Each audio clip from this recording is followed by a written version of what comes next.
Welcome to our meeting tonight. It's wonderful to see everyone here to the SDP Stakeholders Table. Thank you so much for coming out. I'm Marlene Degenova. I'm one of the co-chairs. I'm the market co-chair. And I'd like to introduce you to the other two co-chairs.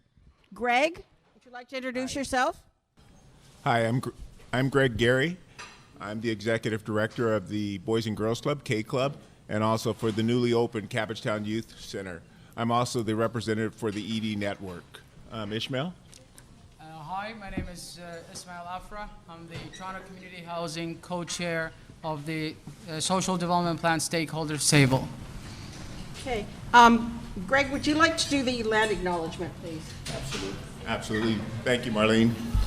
So I'm going to do the land acknowledgement. Land and African ancestral acknowledgement.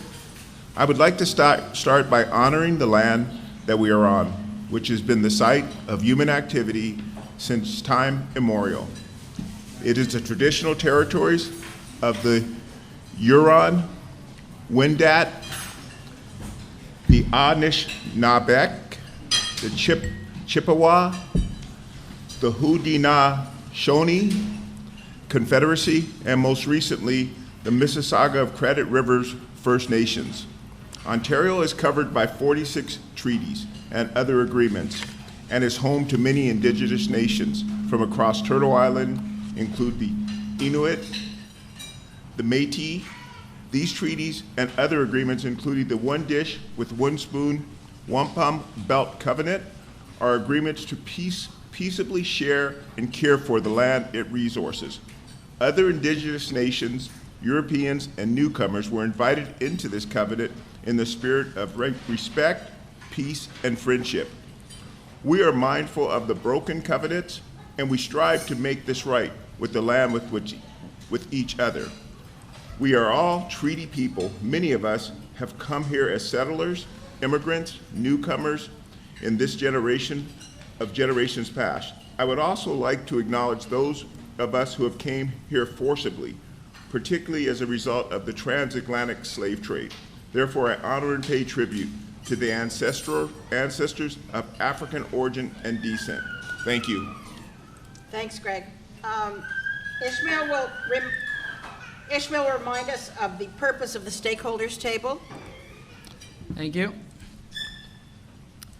The purpose of the Stakeholders Table was established to guide the revitalization by working collaboratively with a wide range of stakeholders who live and work in Regent Park to support, steer, resource, and monitor the implementation and evolution of the Social Development Plan to achieve its goal of an inclusive, cohesive community.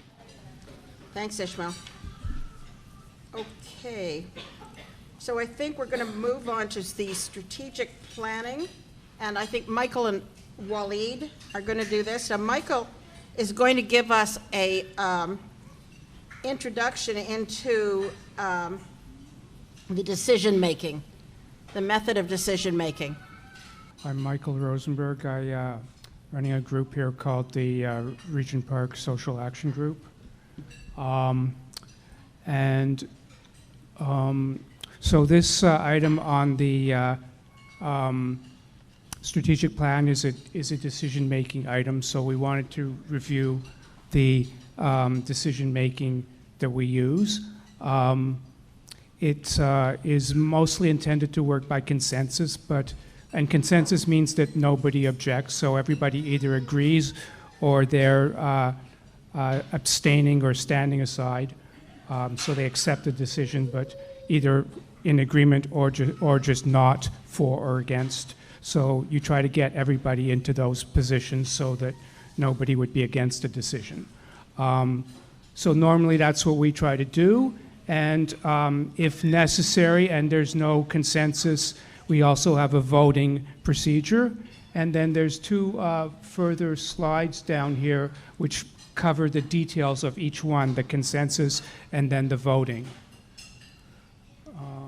So you are now on the consensus slide. So basically, you introduce the issue and begin with some general clarification and general discussion, but as soon as possible, you move into proposed motions. And once you put forward a motion, it doesn't have to be agreed on. People can either agree or not agree. And if they don't agree, then they try to say how they would change it. So we don't want to just get stuck on like yes or no. It's like if you don't agree, maybe there's some modification that would be okay with you. Because usually if you don't agree with something, there's a specific reason or something about it that could be changed. So usually you can find a way that everybody will agree. And this might take several tries, so it's like back and forth between checking if people agree and changing it if they don't. If you've got a bit of time, you can try that 3 or 4 times. Usually you'll get an agreement. If there's absolutely no chance of getting a full agreement, then we have a voting process that can take place, usually towards the end if there's no agreement. So the voting process also has a couple of steps because we want to have the vote arranged in such a way that if it does happen to be a voted decision, that we know that there's a majority of residents who are in favor. So the voting process has 2 votes. One is for residents, and they vote, and if they vote in favor, then you go for the full vote of all the stakeholders. The stakeholders means the residents plus the organizations, the other stakeholders such as the developers and the TCHC have the right to vote, although often they don't. But all the stakeholders could vote, and that includes the local organizations, the larger organizations, the smaller grassroots groups, and all of them. So basically, it's a 2-step voting process so that if everybody, there's a majority of everybody who agrees, but you also have to have a majority of the residents. So if it's just like lots of non-residents agree, but the residents don't agree, then that's not an accepted motion. It has to pass both votes.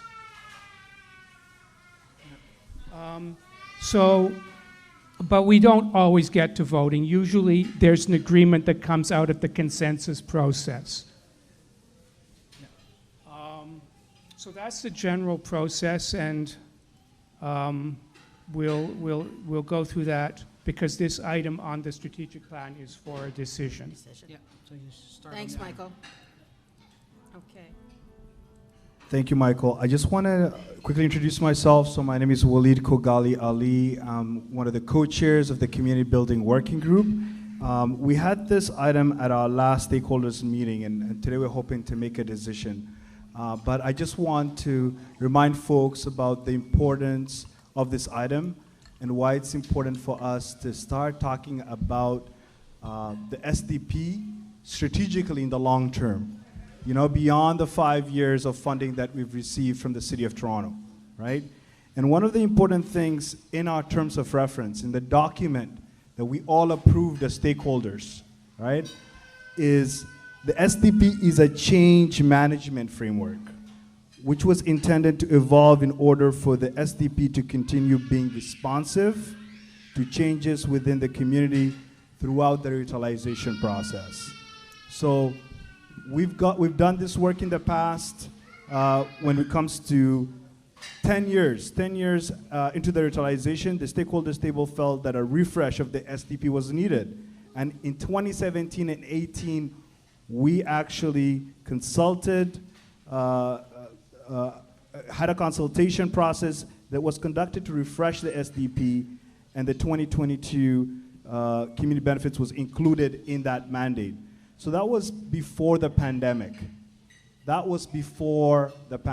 We need to do it one more time because there's been so many changes and new challenges because of this pandemic and because of the changes in, we have a new now developer partner, we have a community priorities report, but we also other needs that are going to be explored. So I would like to move, I don't know if there's a motion up here, or could we have someone that could move this motion?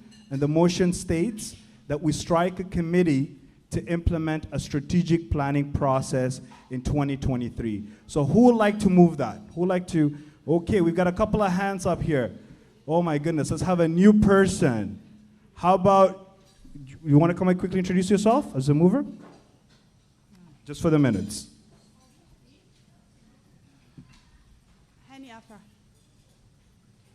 Okay, so Hani Afrah would like to move that motion.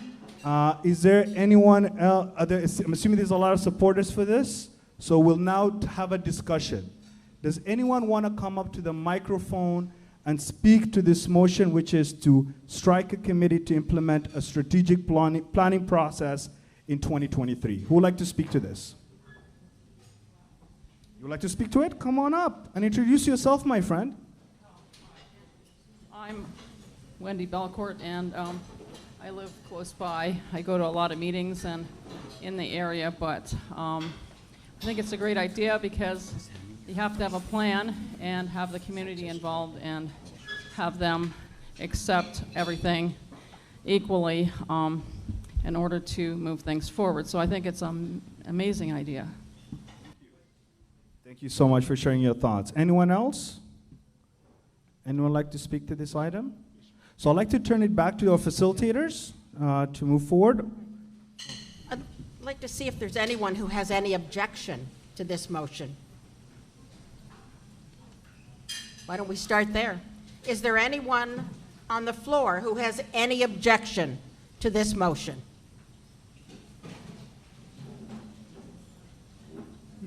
So it's going to go Well, it through sounds quite quickly then. It sounds to me, if there are no objections, then we've passed this motion. Thank you very much. It's done. Right. And I don't think we're going to have a vote. Because it looked, yeah. Oh, yeah. Okay. Yeah, I didn't mention that. You're right. It's done. Okay. So moving forward, well, actually, we were going to take a bit of a break at this point. Hold on one Denise second. wants me Spice- to mention something. Yes, Denise, do you have some? So Okay. she just wants to remind us that one of the steps in our decision-making process, if it were to be necessary to go to the more detailed process, is that at your first meeting here, you cannot vote, so it would be after your second meeting. So she just wants people to know that in case it ever comes up. It didn't arise today, but we're okay with that. Okay, thank you. Yeah, so- Okay. We had scheduled a break at this point, but frankly, it doesn't seem as though we need. We had allowed quite a lot of time for that. So if it's okay with everyone, we're just going to continue. We're going to move on. So the next thing is the 2020 funding cycle, and is that your? Okay, yeah, I just think, Yeah, wanted so to I check. think we're having a little bit of technical difficulties with the screen. However, the next presenter for this item is, what do you call it, Adonis. Adonis, if you're able to come forward. Hello. Hi, everyone. My name's Adonis Huggins, and I'm with the Focus Media Arts Center. And today in this section, we're presenting some of the initiatives that were funded from the 2020 SDP funding. And as you know, the city has given the Regent Park $500,000 for a number of initiatives to be carried out. And we're reporting back from the 2020 year, right? So in this case, I'm reporting on Regent Park TV. And I believe all the reports, or most of the reports of the initiatives are in your package that you would have got sent out. Just one correction, some of the, I sent a report and then corrected the report, but unfortunately the old report got into your package. So I just want to make that correction. and hopefully a new updated report of the Regent Park TV will be going to you. So what is Regent Park TV? I hope you all know what Regent Park TV, and if you don't make me cry. Please, don't make me cry. This has been going on. Regent Park TV is a 30-year project of Regent Park.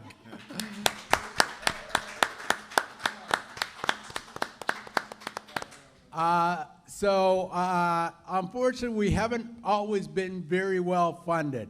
So I'm pleased to let you know that in 2020, the city allowed us to finally get dedicated reporters to report on Regent Park. And what a difference I think it's made to our reporting and to the community, and I hope you could see that too. So first of all, Regent Park TV could be found on the Regent Park TV YouTube channel. It is a YouTube channel. It's also available on the Hello Neighborhood app that will also be reporting today. And so you can see it in multiple places. Just to give you a little taste of what that's like if you haven't seen it. We report on most of the event, well, not most of the events. We need far more staff than what we have, but a lot of events that happen in the community. So Sunday in the Park, the Cultural Bazaar, the Moonlight Vendors Market, the SDP activities and events that happen. We also report about other issues that go on in the community. We report around safety issues, report on what some of the other community groups are doing in the community, and what some of the, of course, we report on the work of each of the committees of the SDP and of the SDP itself. The other thing that we do is we provide a lot of the infrastructure for meetings like this. So our staff is working hard to make sure that you could see us on Zoom, and that has the sound quality and everything else here. So that's another thing that we do, is provide support for other meetings and groups in the area so that they could speak to you and communicate to you as well. But one thing I'm really excited this year, which is a new part of the 2020, well, I'm going to say part of the 2020 project, is that we started something called Regent Park Weekly TV News. That means that we report on your news weekly. And one day we'll get more money to be able to report on daily. because Regent Park, a lot of things happen in Regent Park. A lot of things happen, and you'd be amazed at how much things happen that we can't report on because we don't have the resources to do so. But I just want to give you a little example of what our news show is about. We have our host right here, Fred the host for rptv News. And he does that work with our staff and young people who are involved in our program. Just to let you know, we hire summer students. We employ part-time students who want to learn videography and editing. And we engage placement students who want to learn this stuff and want to pursue it for a career or go back to school. So we're always involved in that. They make part of our team, and as a result, we teach that. So just to introduce some of the staff are here. We have Dimitri. Dimitri, why don't you just put a hand up? Yay. Fred, Tyrone over here. And then we have Tyrone's a resident of Regent Park, and then we have two other residents of Regent Park who just recently we lost to the production industry because they paid them more money. So we are looking to hire two residents of Regent Park who are keen on learning how to put productions together and keen on learning editing. So if you're interested in that, please let us know if you have any kind of experience in that. We would love to work with you. And essentially, your job will be reporting about the community and everything that happens here. So we're looking for 2 residents of Regent Park to do that, to join our team. So saying all that, I just want to show you a little bit of the news if you haven't seen it, and really encourage you to subscribe. Subscribe. Please subscribe. Really, subscribe. It's your TV. It's your community.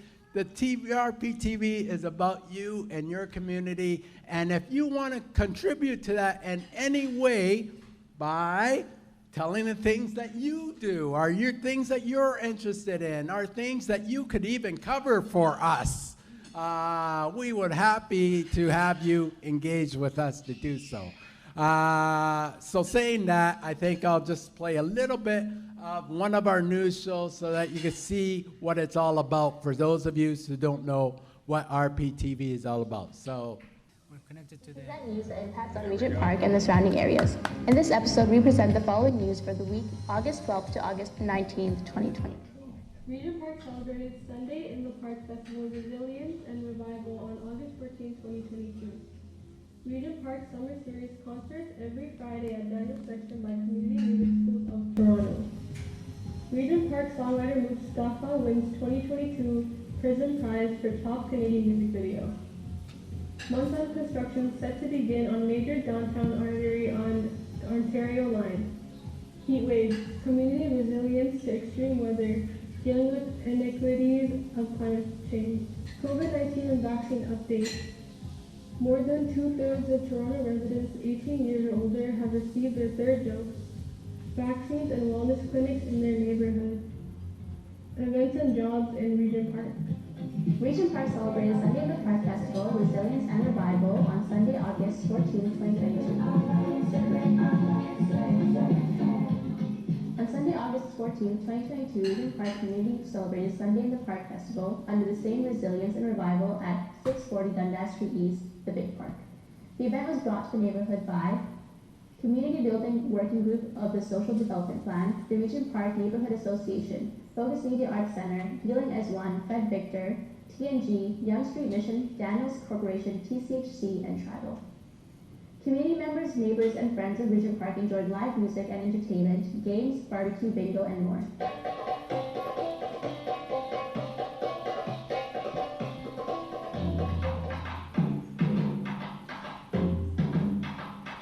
The event included performances from multicultural music talent, including West Africa rhythms and percussion from the Deuce and the West African drummers, Arabic and North African music from Tara, Monica, and Elijah, Jamaican-style English vocals with Spanish from Free the Revolution, Toronto-based singer Tyra Jute, Toronto-based jazzy folky singer, songwriter Megan Stock, Chilean-Canadian singer-songwriter Mario Munoz, traditional Chinese dancers, happy dancers, Regent Park's very own Denaji aka DJ and music DJ Adrian Hope. Sunday in the Park Festival was 100% volunteer-led through the Healing as One charitable organization, curated by Focus Media Arts Center in partnership with the Sunday in the Park Committee. RPTV News brings you the best of this amazing event with the following report. Enjoy the video.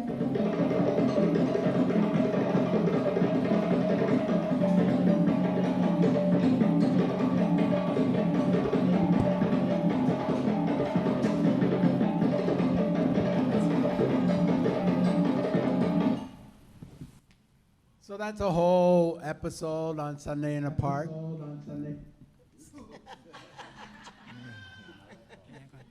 Anyways, so we really encourage you. There's a whole playlist of the news show. Again, it's we're on our 36th episode right now. So we really encourage you to get involved. Again, if you have ideas about how we can make the news show better, and better still, if you want to participate in making our news show better or any of the other work that we do, we're happy to hear from you.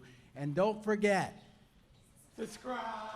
Subscribe, please subscribe. Thank you. Thank you for that. So next we have the Access to Recreation Group, who will be reporting on their project, their 2020 funded project. Thank you.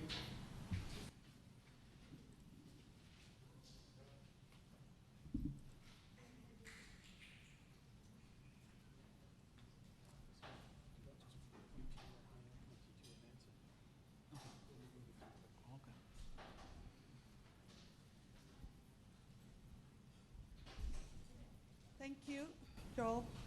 This is, I'm from Access to Recreation, and Joel, also our supporter, Access to Recreation. We're here today to present what we do, our group, Access to Recreation. The picture, it was us, with Mr. Watan. You want to go to the, okay. Yeah. Okay, Joel will ask me questions and I'll answer them. Okay, so yeah, we thought we'd just introduce a little bit the work we do, just verbally, and then we'll get to this presentation in a moment. So the way we're going to do this is just a little bit of an interview kind of style. So Honey is one of the founding members of the group, and so we're gonna start with Honey. What got you going in Access to Recreation? So what got us going as mothers of the community was Regent Park Aquatic Center was built, and we were having hard time accessing the programs there. It was very difficult. Like, I have to go at night, 1 a.m. in the morning, sit there, line up, and sometimes I would get in one of my daughters. So me and Suraya bring mothers together and said, you know what, let's try to do something about it. We talked to Paul McCall. We said to her, this is what we're having problem with. The beginning, it was like we have to pay money, and people who have welcome policy were able to access it, and people who don't have the welcome policy were not able to access the program. So when we spoke with Paul McCall, she said, okay, we can do something about it. She changed it. And then we came together as a team and said, you know what, if we can do that, we can do more. So we tried to advocate for the community to get spaces. And what do you like about the group? So our group, Access to Recreation, what I like about it is because we support each other. We empower each other to do like meetings. Like, someone will do the facilitation, someone will do the agenda, someone will do the minutes. So for me to stand here is from Access. So that's how we empower each other. And where would you like to see the group go in the next year or so? So the whole reason we came together is to have priority registration. Hopefully we can get that at the end. And do you have any advice for if other people in the community wanted to do work similar to this? What kind of advice would you give them? My advice would be every person is different. To come together, if you really believe something, and do it from the bottom of your heart and supporting others. Great, thanks a lot. So now we're going to give you just a quick presentation with the PowerPoints, just to give you a bit of a sense as to the kind of work we do. And I think Honey's going to start, and I'll do a little bit in the middle. This is our vision and mission, and which is to have equitable access for local residents. This is me harassing our mayor, saying that we need space, priority registration, and he was making so many promises that time. This is the data that shows M5A, how much like they use the aquatic center. This is us. We went to City Hall to debut and doing advocation work. So this is the major things that we do with Access to Recreation. We have a pilot program for local schools, employment pathways for youth with the city, and priority registration. This is what we also do in detail. I'm just gonna add, we have anti-Black racism there too. That's our beautiful aquatic center. So the pilot program came from when we went to City Hall to debut it, and we debuted, and our mayor, John Tory, gave us money to run the pilot program, and it was for 2 schools, Lord Dufferin and Lord Dufferin and Nelson Mandela.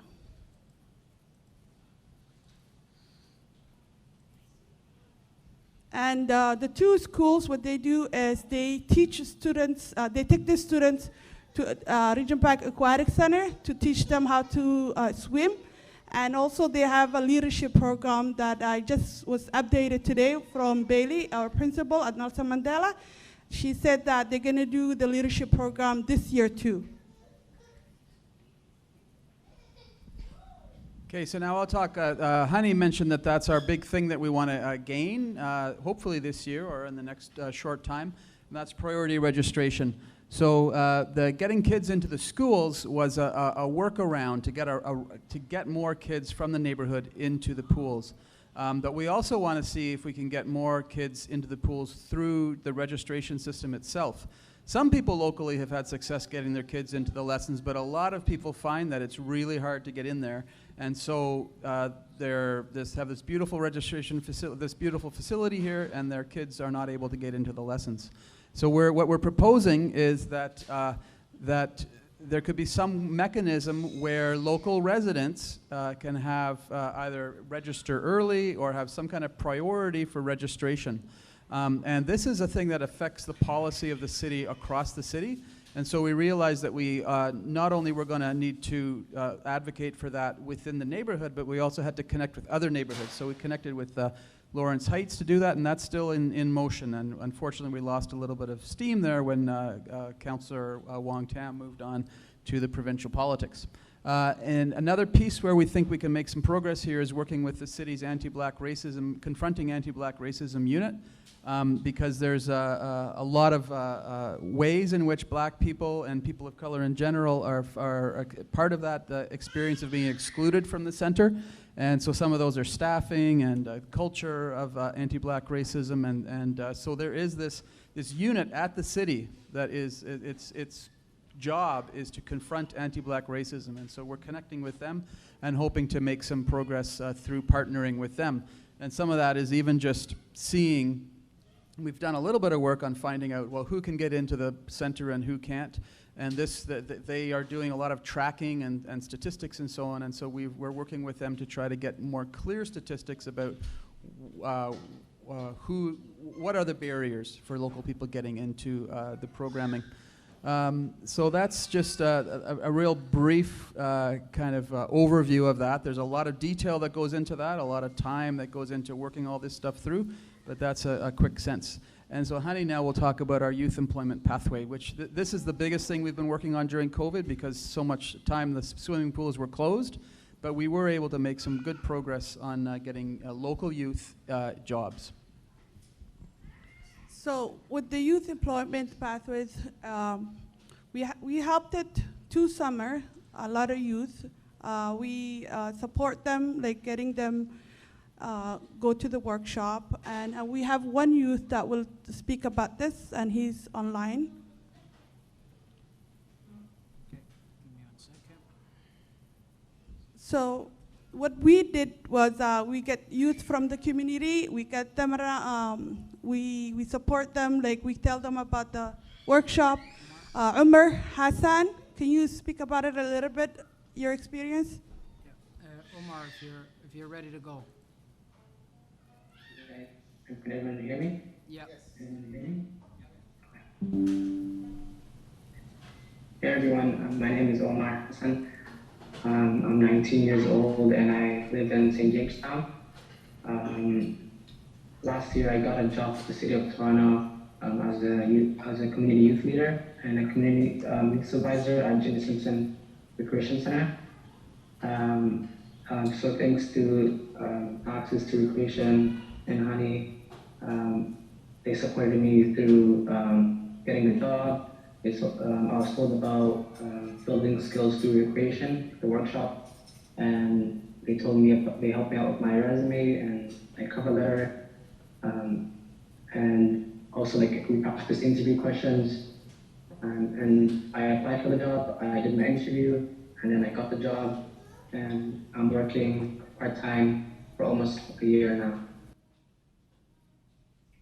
Thank you. Thank you, Omar. Yeah, that's what we do. We get them, if they don't go to their interviews or if they don't go to their training, I knock their door. They know, and it's coming. So that's what me and Sugar did. It's not only me. So Sugar is not here today to also share, but she also actually does that too a lot. Sugar's here online, so great to have you with us too, Sugar. I think that's it. So that's our presentation, and we'll do, if any questions, Morshida.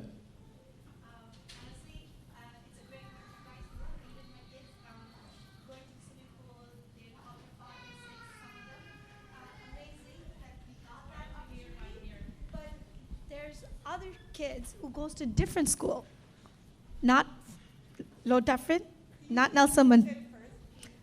Sure, I said it's amazing. My kids, my older son, he only went to Ultra 1 and 2, and he could never get in afterward because every time it's full waiting list. So he could never get in, so he could never complete his swimming lessons. But my other son, he actually doing right now, he's going to go Ultra 6. Thank you for that. For all of your work. Because of all of your work, he's in there right now, and my rest of the kids are in there too. I know a lot of parents who goes there, especially Lord Dufferin and Nelson Mandela. Thank you for that, doing that amazing work, guys. But my thing is, there are kids that who's in Regent Park, they also goes to other school, which they can't able to access this space. Is there any work you guys are doing? Is there any thoughts on that? Like, is there anything that you could share that how you guys can able to achieve that? That's really a great question, and I always ask my group that question because you're exactly talking about my kids. My kids, they go to Winchester, they're not accessing this program. So thank you for asking that question. We can take it back to the group. Thank you. Anyone else? Great, thanks a lot, everybody. Great presentation.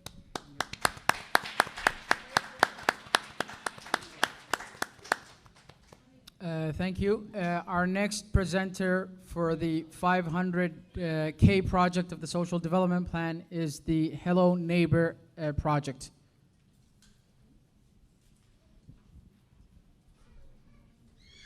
Hi, everybody. My name is Ismail Afrah. I just want to talk to you about Hello Neighbor. Hello Neighbor is a community app that has been launched this summer. Similar to what Adonis said, if you do not know Hello Neighbor, I'm gonna cry. And my team, who really worked very hard to increase the subscription, you have seen their faces every day on the streets promoting this app. We started with 89 people, but right now, because of their hard work, we are at 425 residents who are connected to the app. So I want to tell you a little bit about this app. It's been a long journey.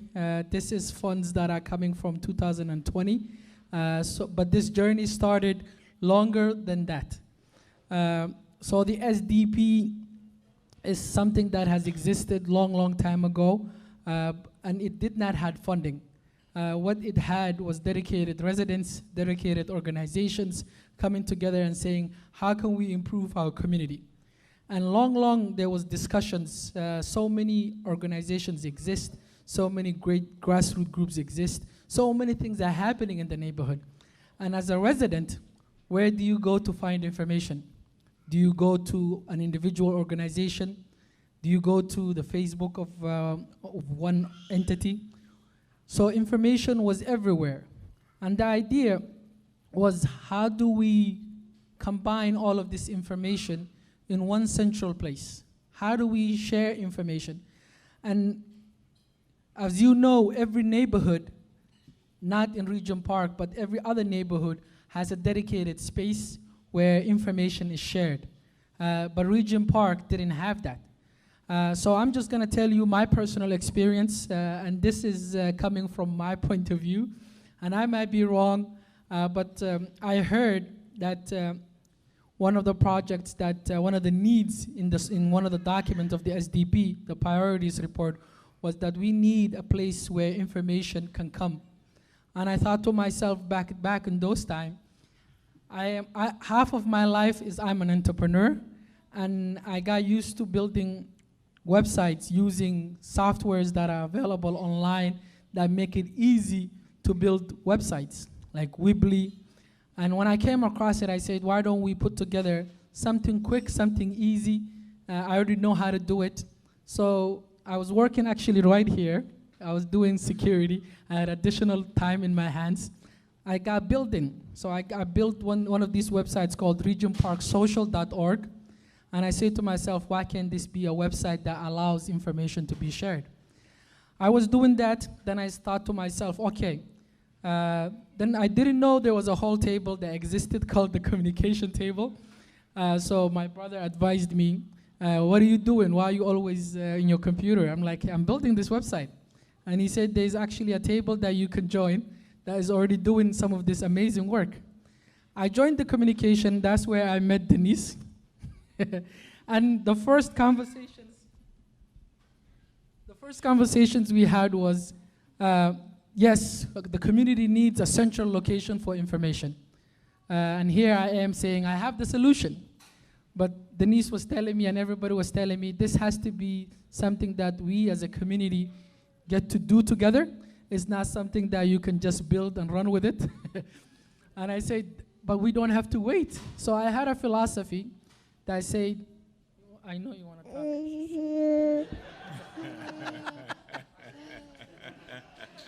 Good answer. Good answer. So I thought to myself, when I came to this table, I was like, what do we need to do? And the idea was the local neighborhood association had a website. Young Street Mission was building an app that was a service navigation. That was a service navigation. So many of community partners were up to something that involved communication. So we struck a deal for 1 whole year thinking of how do we come together? How do we centralize the information? And how do we take each other's value and not take for granted? So we spoke, we negotiated, it was hard times, but I sticked around, I listened, they listened, and finally, through the help of collaboration, Hello Neighbor was born. And this collaboration came from Young Street Mission, the communication app, the RPNA, and back then it was a grassroots organization called Vision of Tomorrow, but because of some learning, I'm now registered.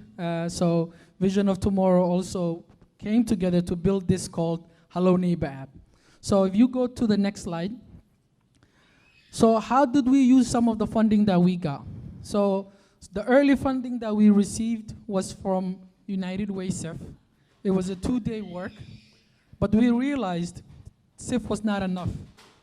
We had so much work to do, so we applied with the city to add additional hours to work on the Hello Neighbor.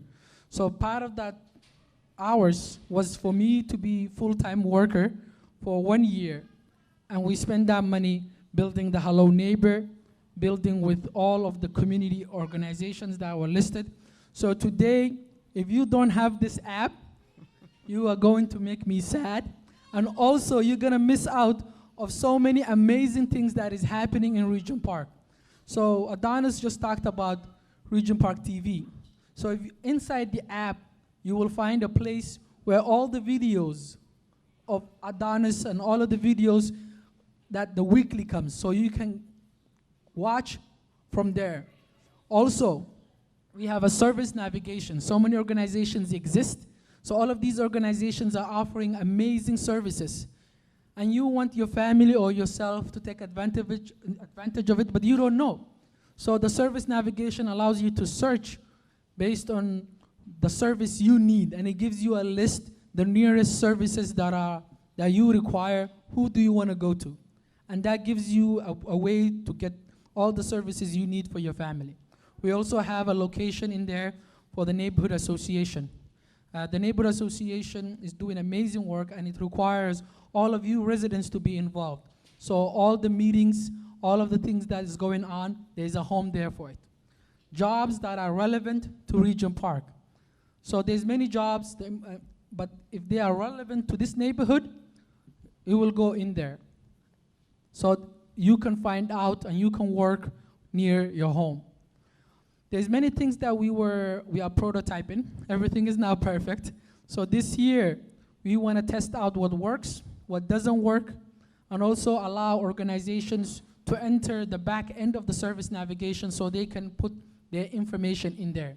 So that information is accurate, so when you search for it, you can find what you need in there. So the only advice that I have for you is that this has been a long journey. It was a journey of perseverance. It was a journey of understanding who is sitting with you. There was a lot of paranoia in the beginning, but all of that with communication and with patience with one another, I got to understand what collaboration really means. And this app has really done that, and we hope it continues to do that and brings everybody together in terms of information. So thank you very much. The 2020 budget really helped to get this app going. Right now, if you haven't downloaded it, please download it. And thank you very much to my team who have been promoting everywhere. Thank you.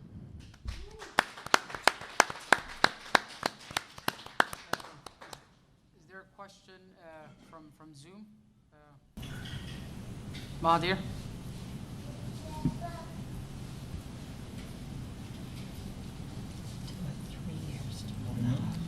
Yeah.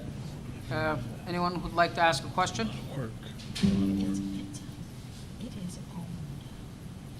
You guys good? Okay. Any question from the floor? I really mean that. That's incredible. Okay. One question. I think this is something that the community needed. So they can hear you online. But we own Yeah, that's so nice that you guys have ownership of it.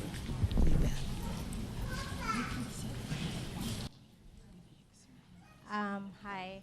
This is a thing that community needed it, and I actually downloaded it. I found a lot of information that I did not know that this community was running. Before, it was just flyers running around, just posting everywhere, and you didn't know where to go, where to follow. But since I downloaded this, so now I know all the information, and then I've been telling everybody, download this if you want to get to know your community. That's awesome. We do have a question from Zoom, so I'll put up the audio. Go ahead, please. Hi, I'm Roberta from the Toronto Birth Center. I just had a question. If you could put in the chat or back up on the screen what the download is, because I tried to download it and I'm getting some kind of a video game called Hello Neighbor. And there seems to be a lot of information about that, and I can't seem to find the app. Thank you. Yeah, so, So my suggestion is that you send me an email at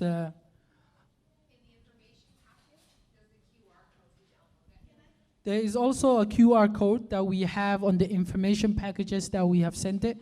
But if you don't have all of that, just email connect@helloneighbor.info and we will send you the right links. Right now, the app is brand new, and we have other apps that we are trying to compete with.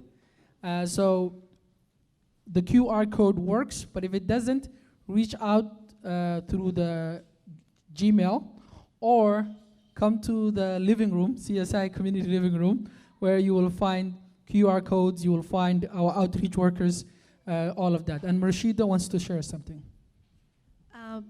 I just want to say that I know you will get that game a piece. As long as you put Regent Park Hello Neighbor app, if you search it under that, and it should come up. I just want to pass that information. sounds good. Is there anyone from Zoom who have other questions they'd like to ask? I hear none. Anyone from the floor? Okay, so we'll move on to the next item. So the next item is coming from the Employment and Economic Development, and I will be providing that update.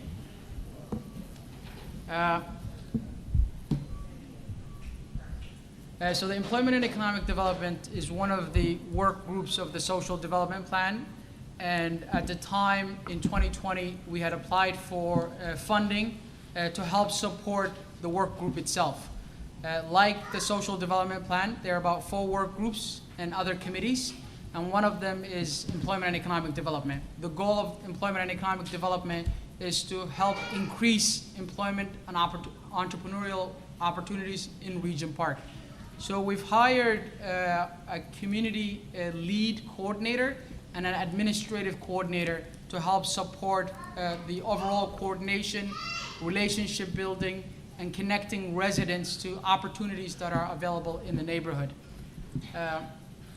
So how were the funds used?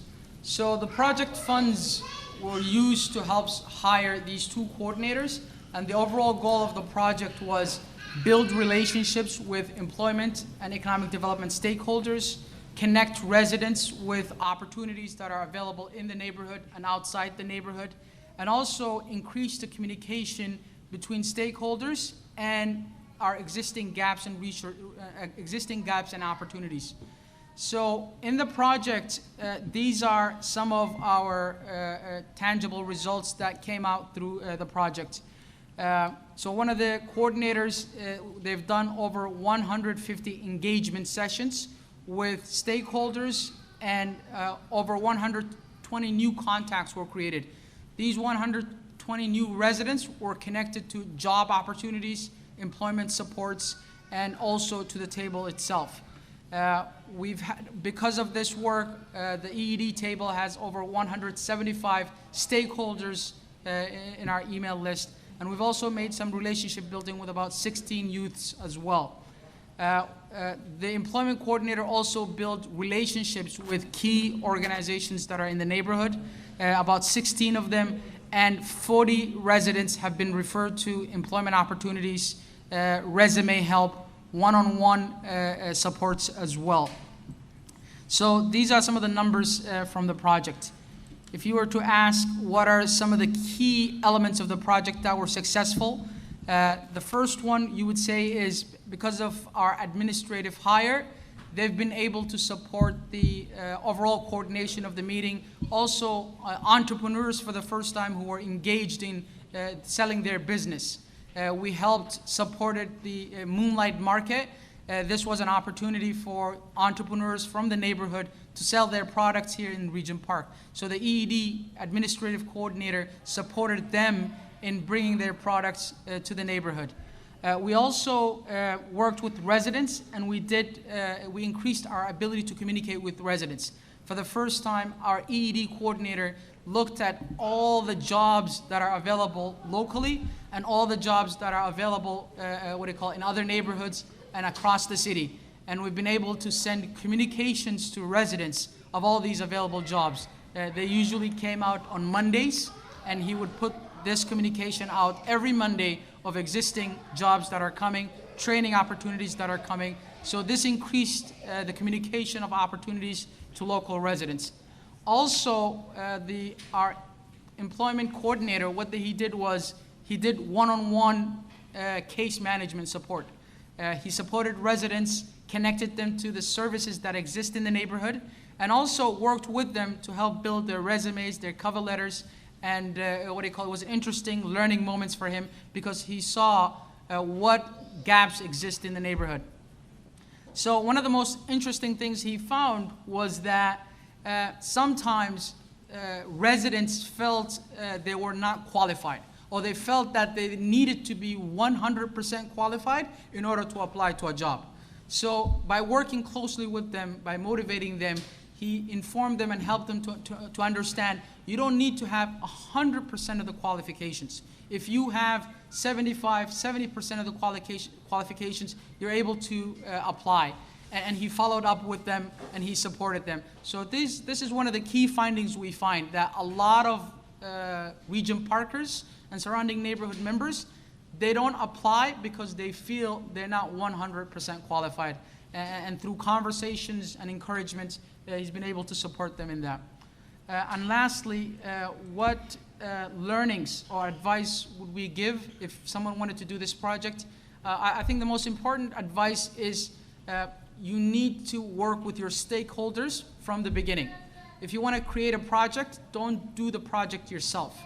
Work with everybody who does that, who works in that field. So in this case, work with the employers, work with the service providers, work with all the different players that help do this project. Because sometimes project like this is one-time funded.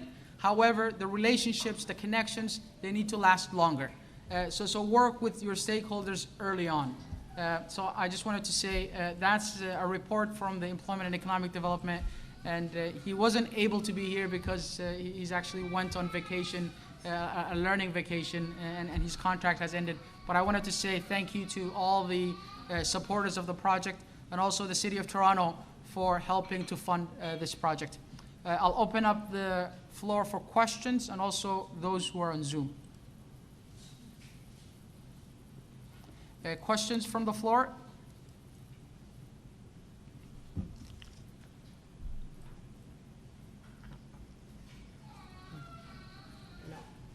I see, okay, one question, yeah, go ahead.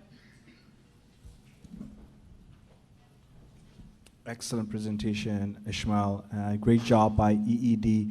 I just was wondering, has there been any sort of work done, especially by our amazing EED leads, when it comes to mapping out hiring policies or practices locally? One of the things that I know we focus on as a priority is ensuring that residents are able to access good jobs locally so they don't have to travel to Pickering or how far, right, to work and come back late at night. So have we mapped out hiring commitments by local employers? Or is that work ongoing?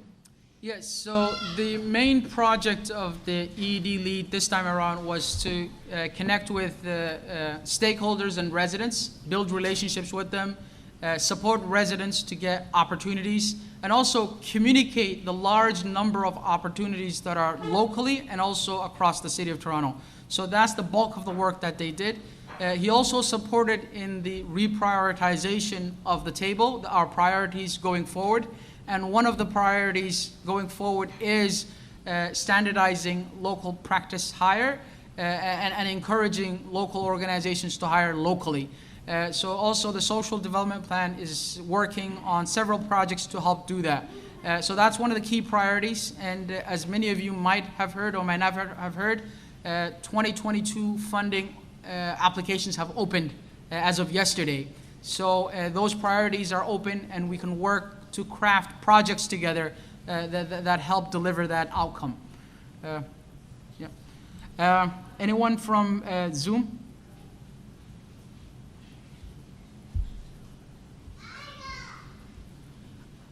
No questions, but I do see comments on the chat,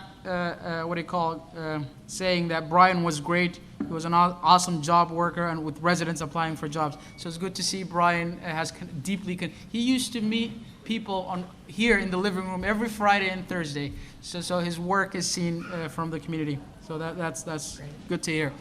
Okay, so if I don't see questions from the chat, then we'll move on to our next item.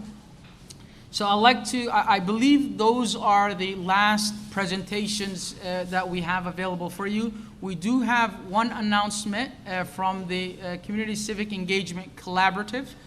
Joel Clausen, if you're able to get up here and let us know what the announcement is.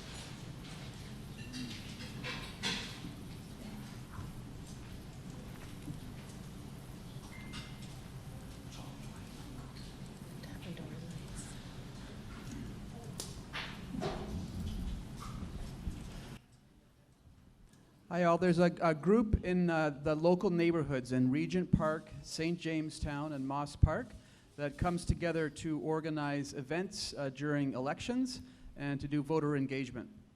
It's called the Community Civic Engagement Collaborative, And we are holding an all candidates meeting on Wednesday, October 12th. Hybrid, it can be either in person right here in this space here. You can be here physically, or you can join online, just like this meeting. So I just wanted to draw people's attention to it. This councillor seat in this ward is wide open. Councillor Kristen Wong-Tam moved on, and so there's no incumbent. So it'll be a competitive election, and we have 6 candidates who have confirmed their attendance. So come on out on Wednesday, October 12th. We'll sort of meet and greet and sort of gather at 5:30, and the meeting itself starts at 6. Just the last one. Yeah. Thank you. So apologies, we do have one more item for you, and this one is the social impacts around rezoning. I'd like to invite Walid Kogali to do that presentation. Thank you. And yes, and if you have, thank you, Gail. If anybody has questions for the candidates, there's a form online at the website on the poster. There's posters here at the back of the room. Please grab one. And you can send questions in. Even if you can't make the meeting, you can ask a question that all the candidates would be answering. What time is that meeting, Joel? That meeting is at 6. The meeting itself starts at 6, and the gathering, people gather at 5:30. There'll be refreshments and childcare. Thank you, Joel. Just going to wait for... Walid? You ready for me with the presentation? Yeah, go ahead. Just one second. I'm just going to wait for my friend to get it.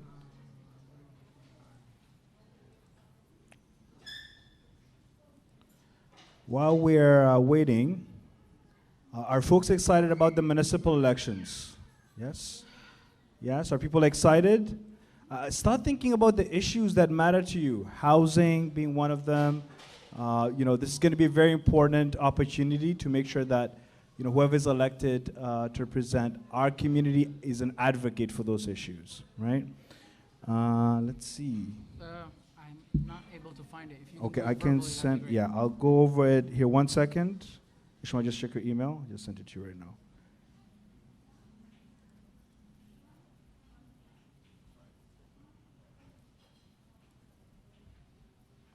Okay, let's just check, just refresh.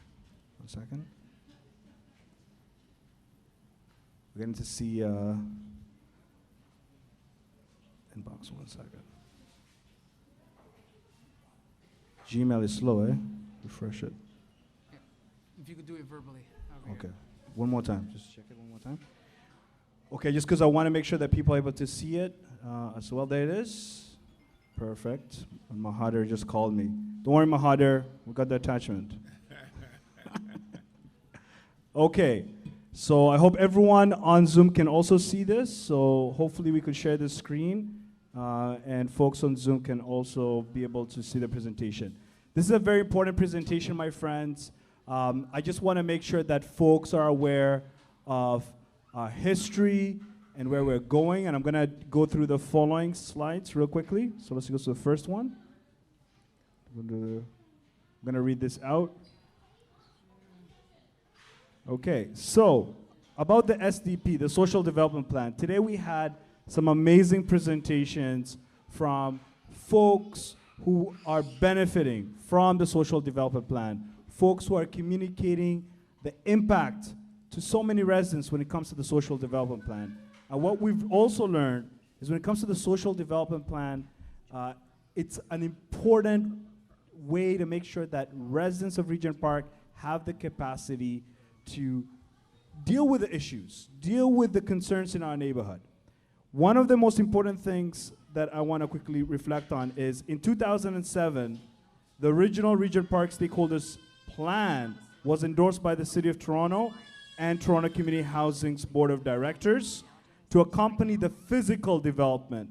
So all this physical infrastructure that we're seeing right now. And what we're hoping to do is the goal of creating an inclusive and cohesive Regent Park.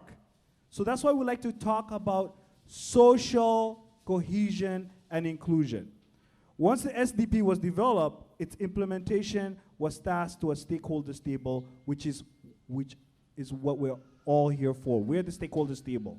We're responsible to ensure that the social development plan is fully implemented and it's a success.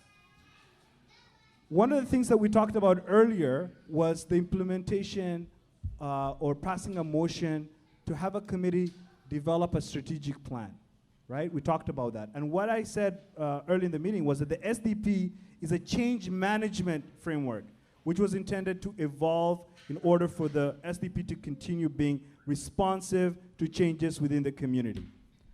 So there's been these changes. Some of them are significant. And I want to now point to why we're here and why we're speaking about this. Toronto Community Housing and Tridel, early on this year in April of 2022, applied to the City of Toronto to amend the secondary plan, which is to basically permit more building density to provide more housing to more residents. So they basically proposed, we want to change the secondary plan that was approved, that was supposed to be implemented, and we want to revise it to add more, right? That is what happened in April of 2022. What's a secondary plan? A lot of people are wondering, what are you talking about, Waleed? What is this secondary plan? The Regent Park secondary plan establishes a framework to guide the phased redevelopment of Regent Park. The intent of the plan is to support and build upon the strong community that exists in Regent Park as the neighborhood undergoes significant physical change. So this is the last document approved by City Council, approved by city planners as how to build in this community. It's called the secondary plan, okay? So don't forget that. Now, what are social costs, you might ask? Social costs in summary is the sum of private and external costs.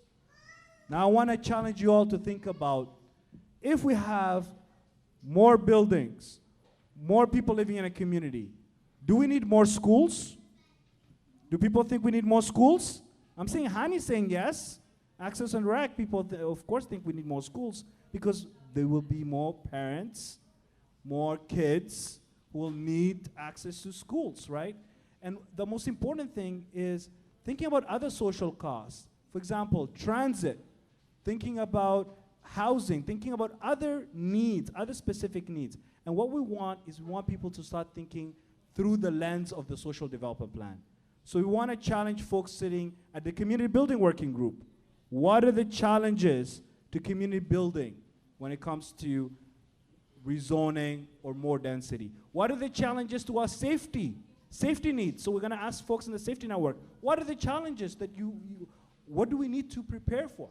We're going to ask our employment and economic development working group to start answering those very important questions. Communications as well. There's going to be more people living in our community. What are going to be more challenges with that, right? So we want to prepare for those challenges as a social development plan so we could inform the rezoning application process, which, by the way, a quick reminder, next year, mark it in your calendar, in the winter of 2022, the City of Toronto is going to have a huge community-wide meeting. It's not just for Regent Park. It's for anyone living in Toronto Centre or around the city. And they will be able to provide feedback on the application, on whether to proceed with rezoning or not. So this is an opportunity for us as a community to get organized, to actually reflect on our needs, because we're talking about the next 10 to 15 years. We're talking about so many families, so many members of our community joining, and what are those needs going to be? Dini wants to say something. Go ahead, Dini. Come on.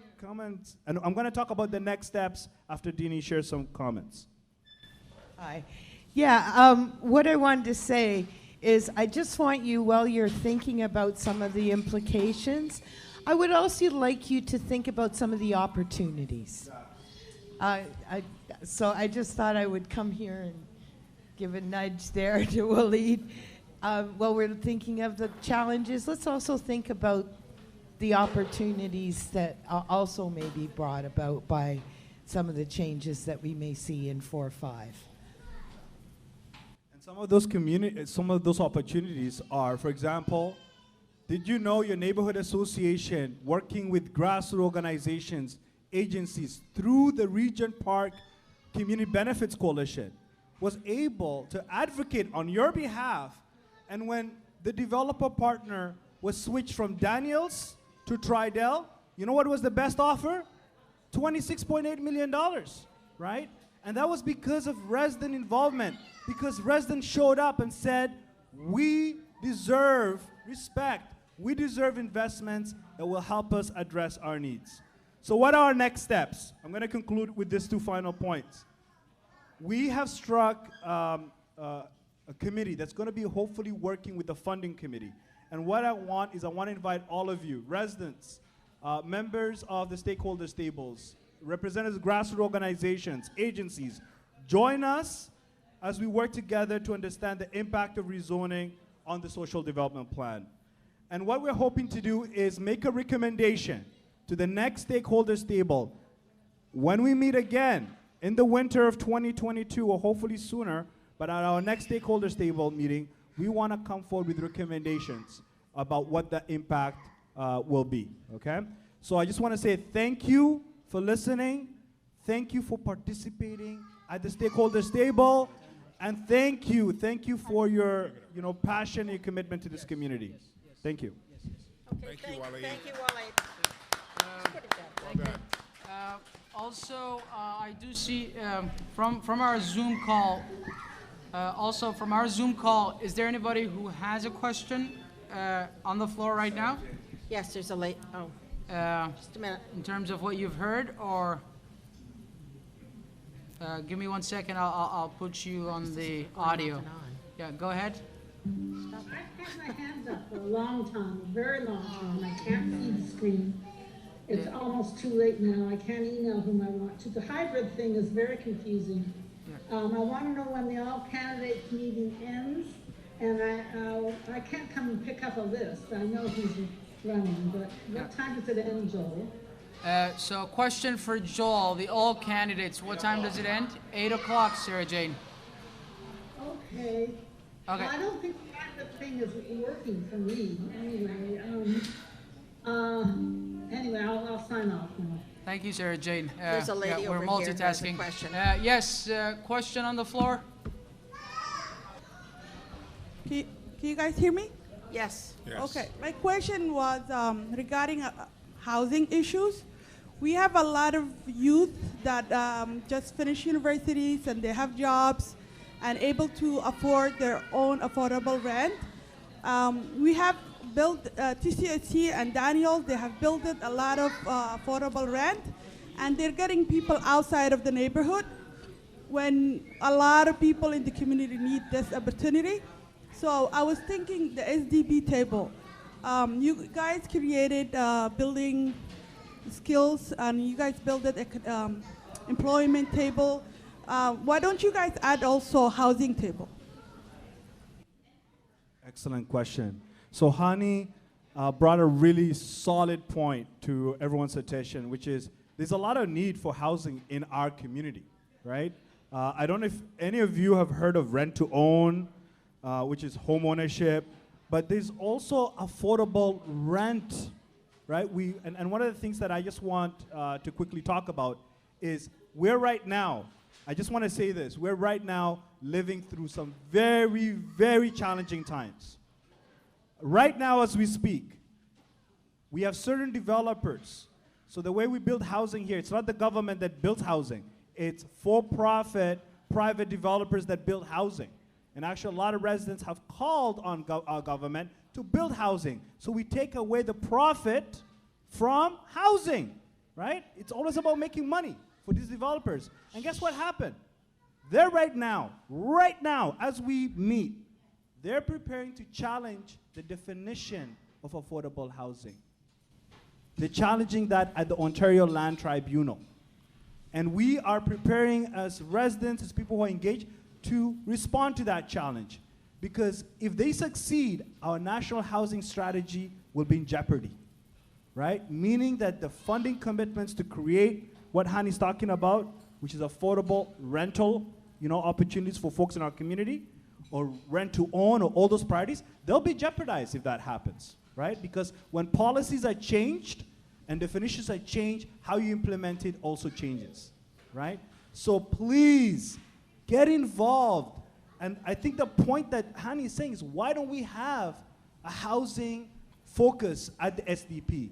And I will say we do. We do have a housing focus, but it could be more focused. Maybe that could be a working group, right? And maybe what we could do, Hani, is you could maybe come to our planning committee meetings and propose that we start a working group, or better yet, we have a coalition, the Community Benefits, the Regent Park Community Benefits Coalition. And housing has been one of the most important priorities of this community. So maybe that's also another space to get involved. Okay? So, yep, go ahead, my friend. Okay, well, I don't know about what you're speaking, but the affordable housing really isn't affordable. So are you sure that this isn't going to make it better? I mean, it's going to make it worse? Because right now, yeah, that's not a good... Just a minute. I'll explain that. That's a very good question. So they're moving the definition from income-based. So you know what income-based means? You know rent geared to income? The lower income you have, the more you qualify for, to a market-based model, which is worse. Yes. Yeah. Yes. So I think the recommendation around housing affordability, those are amazing and exciting topics, and I think we'll try and find where the best fit for that conversation is at. Yeah. Whether it's creating a new group, whether it's exploring an existing group. So we'll connect back to you where the best place for that is. We do have one presentation left that we need to go through. So I will invite Kevin, who's online, who will share the last presentation of the night. Please give him your attention. Kevin. Yeah, so if we could try not to have conversations in the audience, please, and listen to the presenter. Thank you very much. Yes. Kevin, you have the floor. Give me 1 second. I'll put your volume up. Go ahead, Kevin. You have the floor. Can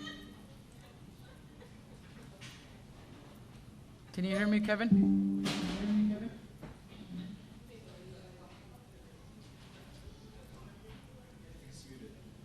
Hello, can you hear me? Yes. Yes, we can hear you. Go ahead. Okay, yeah, just bear with me. I'm not too sure if my connection is well. And also if I take some time to answer just because it's 2 a.m. where I am right now. Okay, well, thank you for having me, everybody, and allowing me to present. So our project that Toronto Football Athletic Advancement proposed and we were provided funding for is called Football for All. This project actually took over a project that wasn't able to move forward. I think it was the Access to Sports, if I'm not mistaken. We commenced in January. And we had 5 months to have our project done. So the Football for All project is a project that was created to create a house league style soccer house league basically in the Regent Park area. So we catered to kids from the ages of 5 to 13. And we created an 8-week program, or league, every Saturday, and with one orientation, so 9 weeks in total, for these kids, mentoring them, teaching them the game of soccer, and kind of creating a unity-based program. We had barbecues, other activities during long weekends, where we can engage with,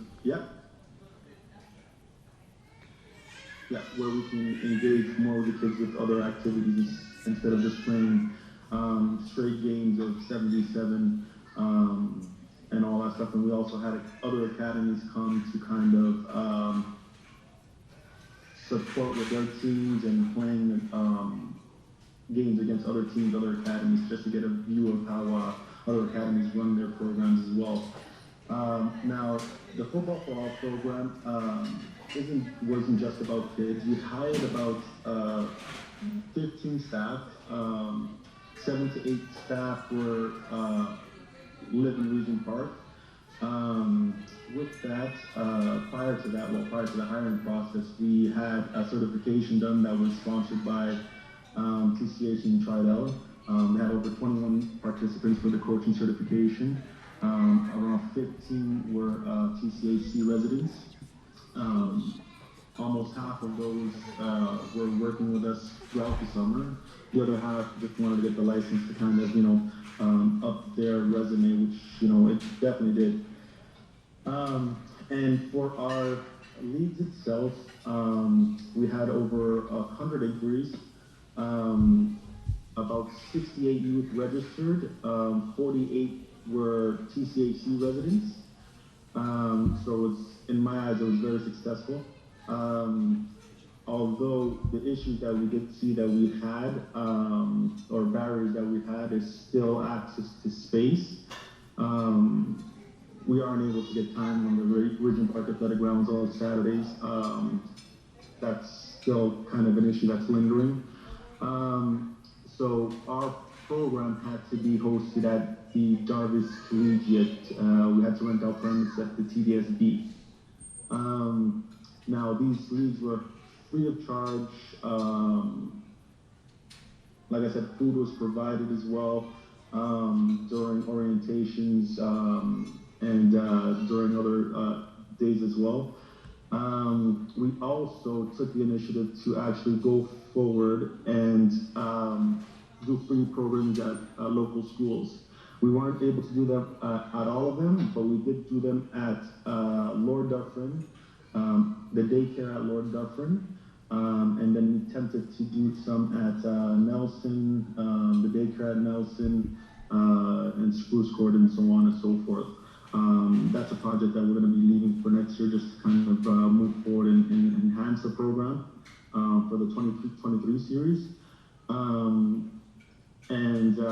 Which is why a lot of our kids, through our communications and giving out pamphlets and flyers while running these programs at TDSB, we were able to get a number of kids privy to what we were doing, aside from all the flyers that we put through to at the TCHC buildings, all the other local buildings within Regent Park, Jamestown, and Moss Park, and Esplanade.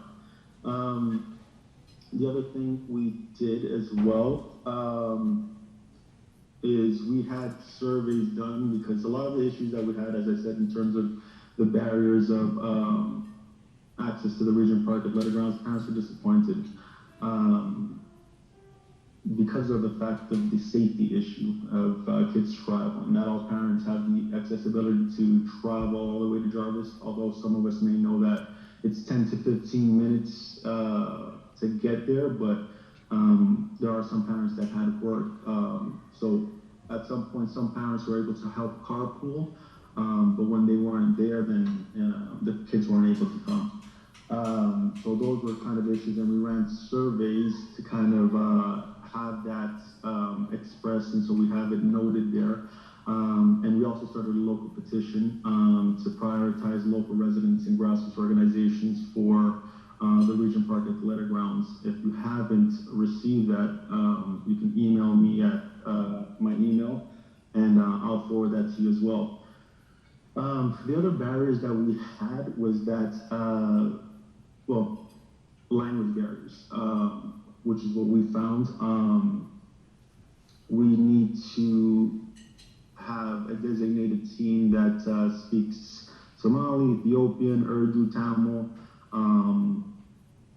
during the time of registration for these parents, because that's another reason where a lot of our registration, our participants, are people who are inquiring, weren't able to join because they didn't understand the information as much, which is why I believe we would have had a lot more kids. But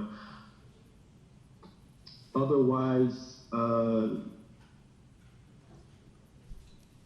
other than that, most of our program went well. Well, our program went well, other than those few barriers that we had.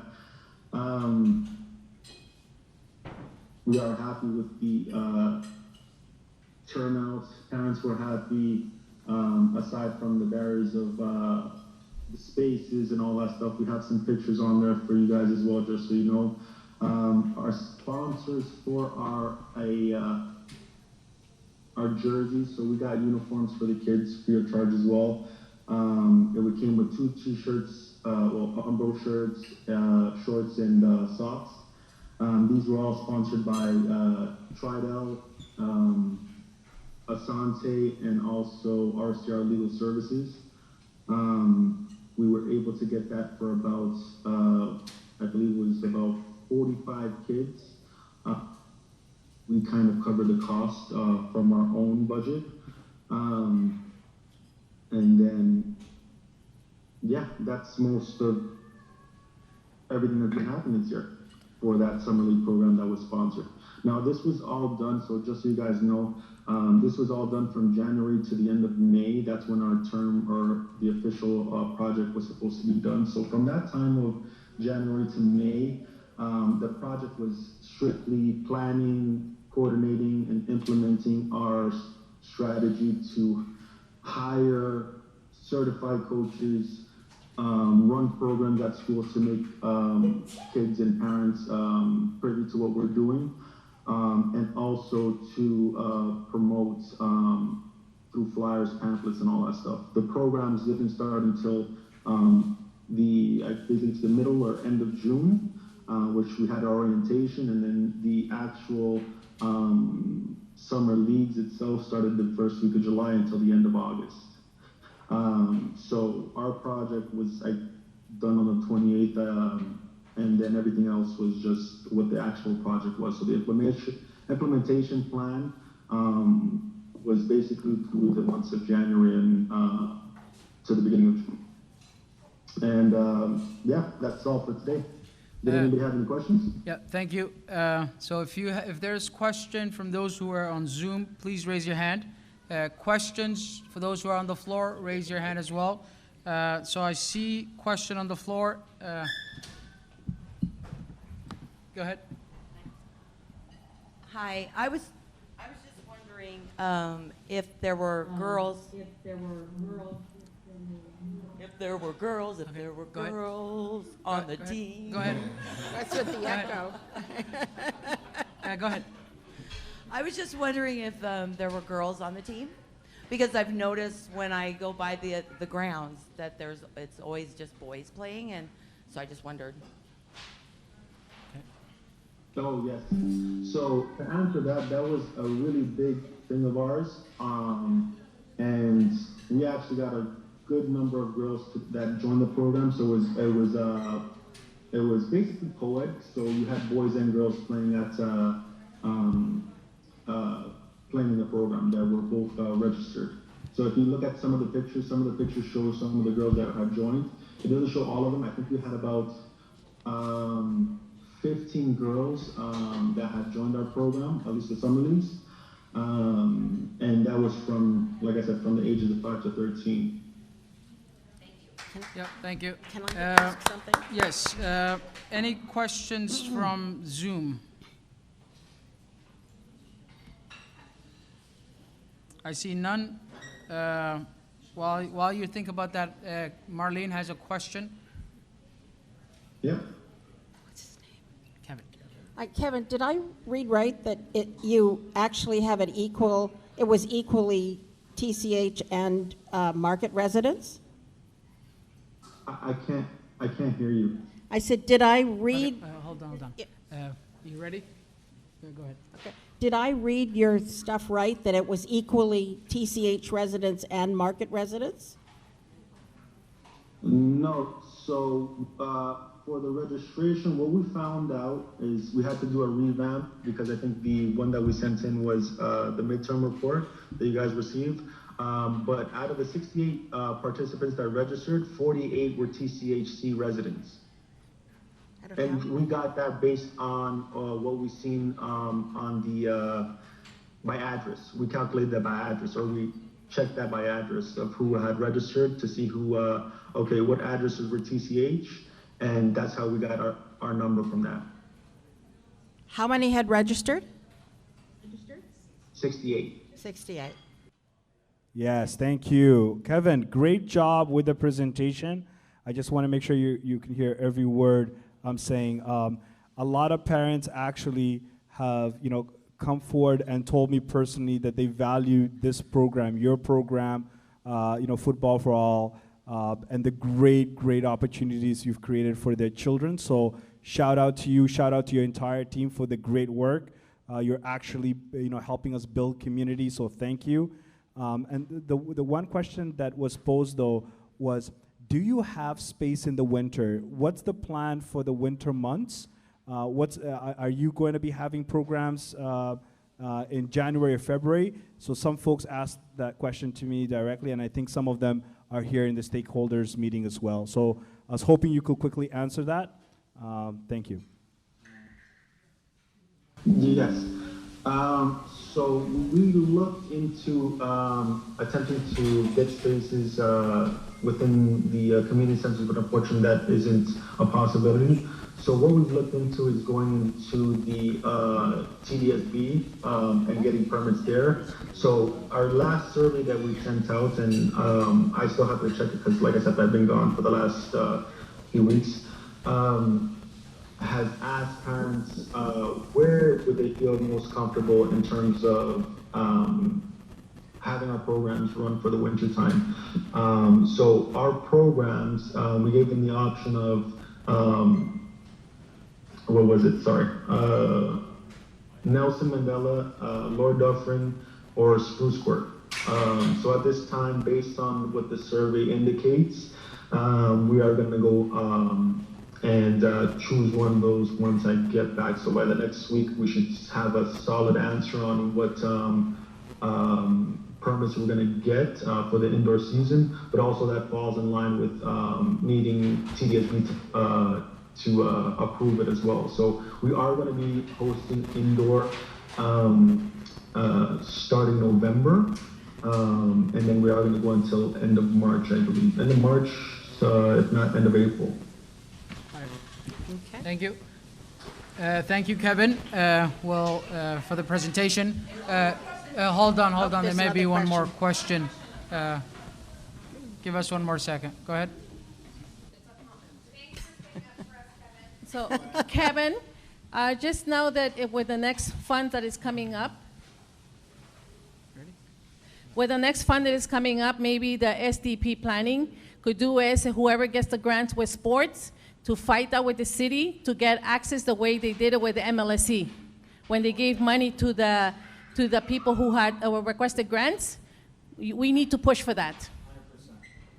Absolutely. Thank you, Kevin. So I'll turn to the next co-chair to do our closing. Thank you for your presentation. Thank you for waking up, for being 2 a.m. and presenting this. We see the community passion in you. Marlene's gonna Okay. take it, yeah. All right. Go ahead. Go ahead. Okay. Okay. Thank you very much, everyone. We've come to the end of our meeting.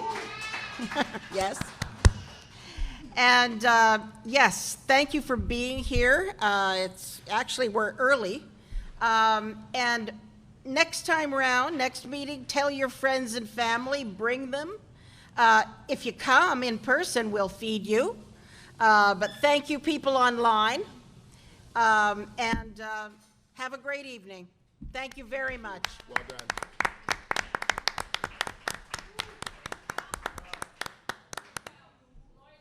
Lloyd, you have something to say?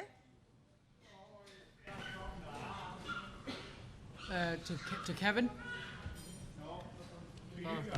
Oh.